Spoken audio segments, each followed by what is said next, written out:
Les podcasts du Figaro.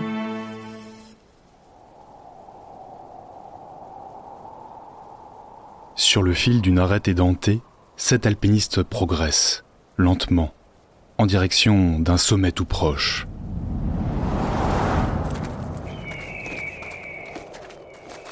Nous sommes en juillet 1865. Le ciel est sans nuages. La montagne devant eux, c'est le Cervin. Il est là, plus proche que jamais. Un pic qui s'élève à presque 4500 mètres au-dessus des mers. Un colosse intimidant et indompté. C'est le dernier sommet invaincu des Alpes.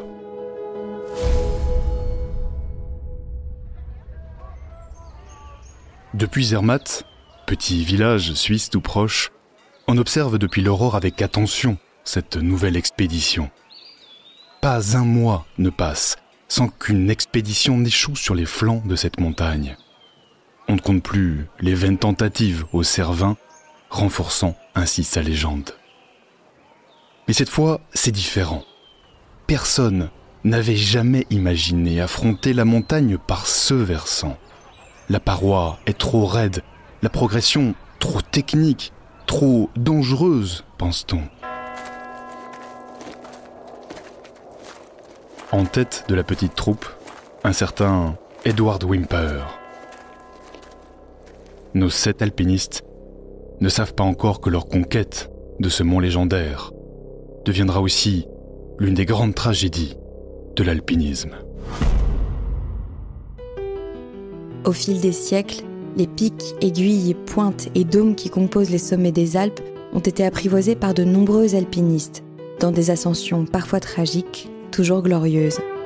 Dans cette série de podcasts, le Figaro retrace les grandes ascensions qui ont marqué l'histoire de l'alpinisme, de la performance sportive jusqu'à la conquête des plus hautes montagnes. La conquête des Alpes, une série originale du Figaro. Épisode 1. Ainsi périrent nos camarades, le drame du Mont Cervin. Edward Whymper a 25 ans. Ce jeune Britannique, audacieux, a déjà gravi tous les plus hauts sommets des Alpes, du Mont Blanc aux sauvages écrins. Le jeune homme est mu par un appétit insatiable des hauteurs et un esprit de compétition redoutable. Nous sommes en plein âge d'or de l'alpinisme. En 1865, la course aux sommets alpins fait rage. Certes, Edward Whymper a déjà essuyé un échec au Cervin. Mais aujourd'hui, il est confiant. Il prend les décisions avec autorité. Ses camarades le suivent, l'admirent même, y compris Michel Cros. C'est l'un des guides les plus réputés de Chamonix. On le surnomme même le prince des guides. Il fait aussi partie de la troupe. Liés par leur passion de l'alpinisme, les deux hommes partagent une amitié profonde. À leur côté, 3 Anglais. Le révérend Charlottson, un chapelain anglican et alpiniste. Il a emmené avec lui son protégé, Douglas Adao, ainsi que Lord Francis Douglas, un jeune aristocrate apparenté à la famille royale britannique. Pour fermer la marche, Peter Togwalder, père et fils, 2 alpinistes originaires de Zermatt. Les 7 marcheurs ignorent encore que leurs noms resteront gravés, mais tragiquement, dans la mémoire de l'alpinisme. À la mi-journée, les compagnons atteignent la base du pic principal. 3350 mètres d'altitude. Ils élaborent un campement sommaire pour la nuit, tout en examinant la montagne. L'itinéraire s'avère moins escarpé que prévu. Dans son livre « Escalade dans les Alpes », Edward Whymper raconte. Quand le soleil disparut, son coucher splendide nous promit une magnifique journée pour le lendemain. Les 7 alpinistes se font alors complices de la nuit tombante. Ils rient, ils chantent et bientôt s'endorment sous l'éternel balai des étoiles.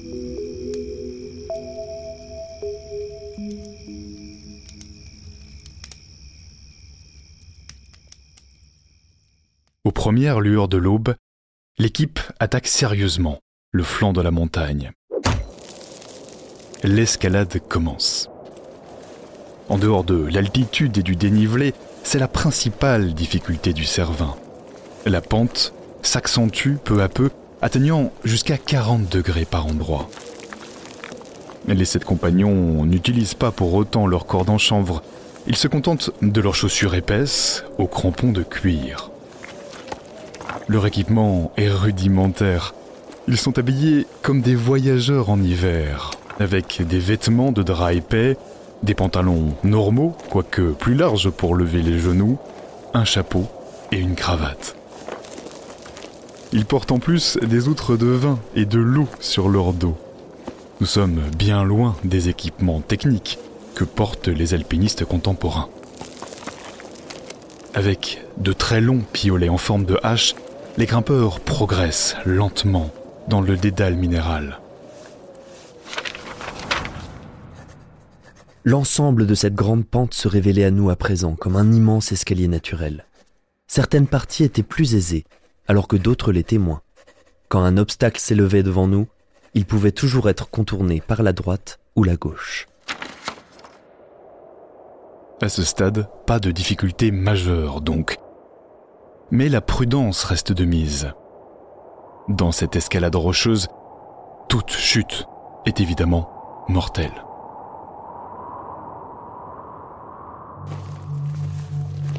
Arrivés en dessous du sommet, les alpinistes bifurquent sur la vertigineuse face nord pour contourner une saillie de rochers et atteindre le sommet par un côté moins abrupt.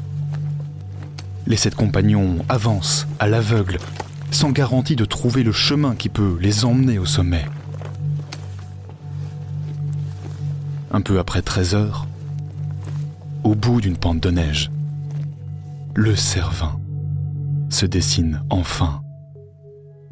La victoire, mieux encore, leur entrée dans l'histoire, sont assurées. 13h40, le sommet est conquis. Edward Whymper et son ami Michel Cros sont les premiers à arriver. Le monde était à nos pieds, dira Whymper. Ils sont les premiers alpinistes à avoir vaincu celle que l'on surnomme la mer montagne. Ils aperçoivent d'ailleurs une cordée italienne de l'autre côté du sommet. Des silhouettes progressent sur l'arête sud-est, se détachant de l'abîme. Une équipe concurrente, mais qui arrive trop tard. Apercevant les vainqueurs, la cordée abattue fait demi-tour. Whymper et Cros savourent leur victoire. Debout dans l'immensité, les alpinistes vivent un instant de gloire. Le ciel est clair, ils peuvent contempler tous les grands pics des Alpes.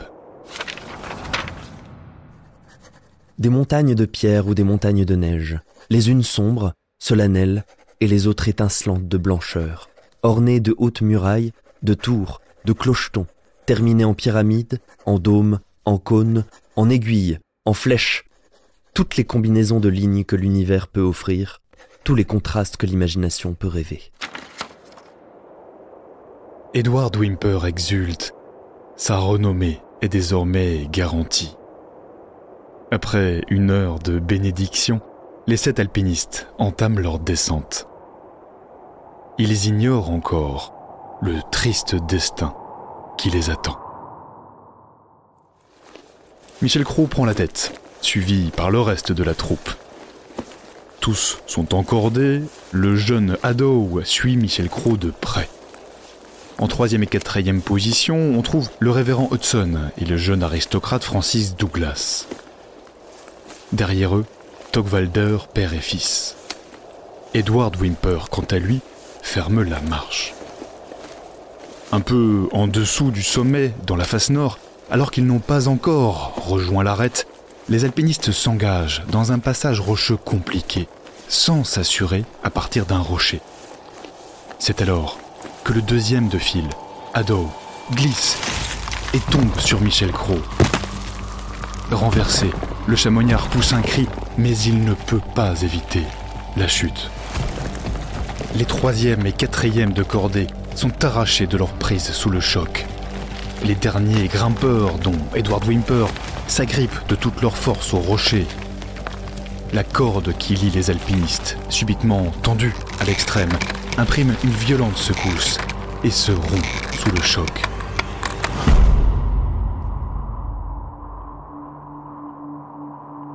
Edward Whymper et ses deux compagnons regardent avec effroi leurs amis disparaître, tendre leurs mains, essayer de sauver leur vie en se cramponnant aux saillies du rocher.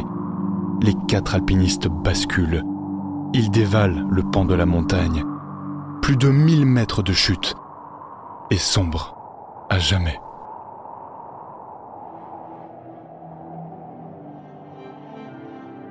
Ainsi périrent nos camarades. Comment imaginer la terreur dans laquelle se trouvent les 3 survivants? Et comment croire que le grand Michel Cros est tombé?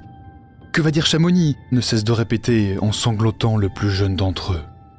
Tremblant d'épouvante, toujours perchés sur le dernier sommet vaincu des Alpes, ils doivent pourtant se résoudre à descendre.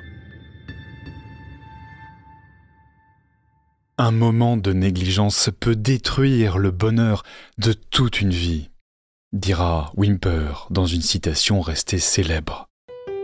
Les 4 corps seront retrouvés quelques jours plus tard sur le glacier en contrebas de la montagne.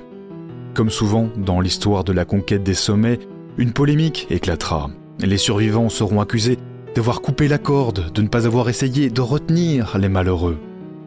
Un procès sera lancé, mais les survivants seront disculpés. La corde a bel et bien rompu.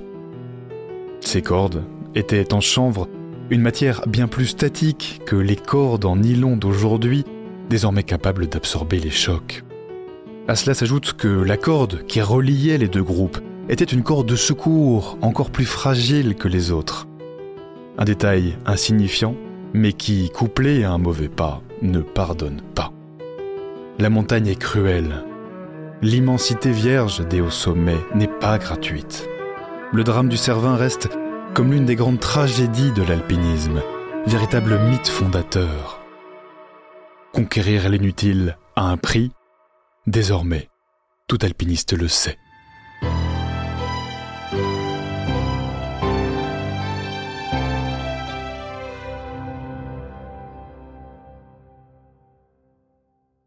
Bonjour Maïeul Aldebert.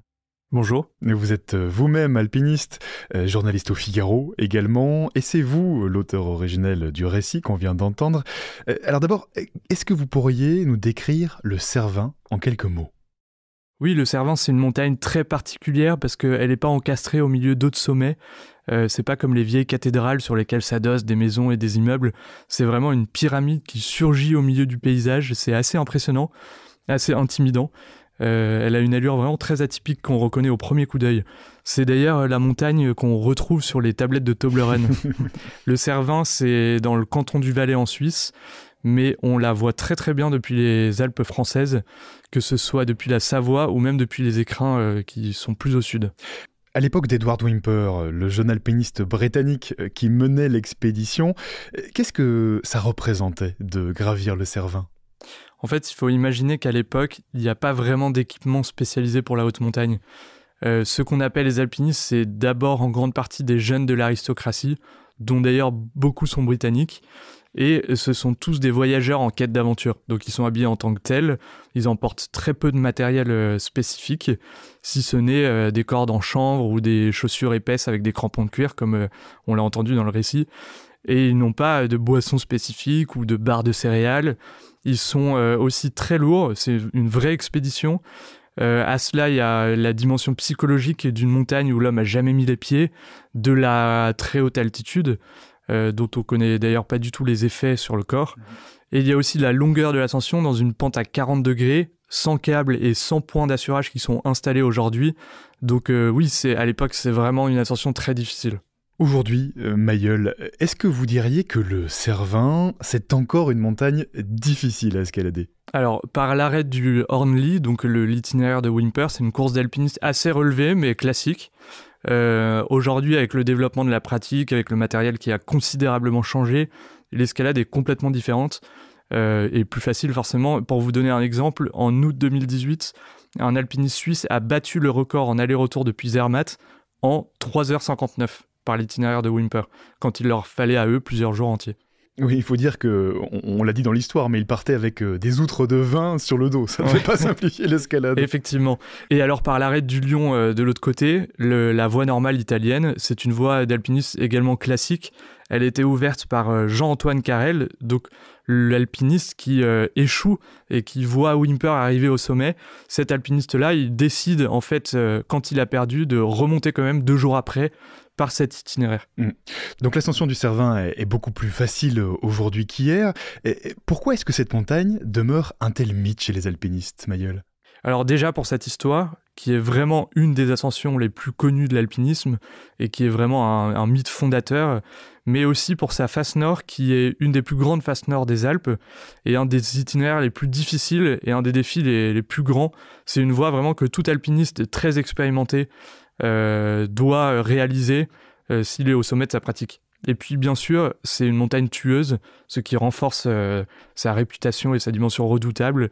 On estime aujourd'hui que à peu près 500 alpinistes ont perdu la vie sur ses flancs. Eh bien, merci beaucoup, Mayol Aldebert. Votre article d'origine s'appelle « Ainsi périrent nos camarades sur le mont Cervin, l'exploit et le drame ».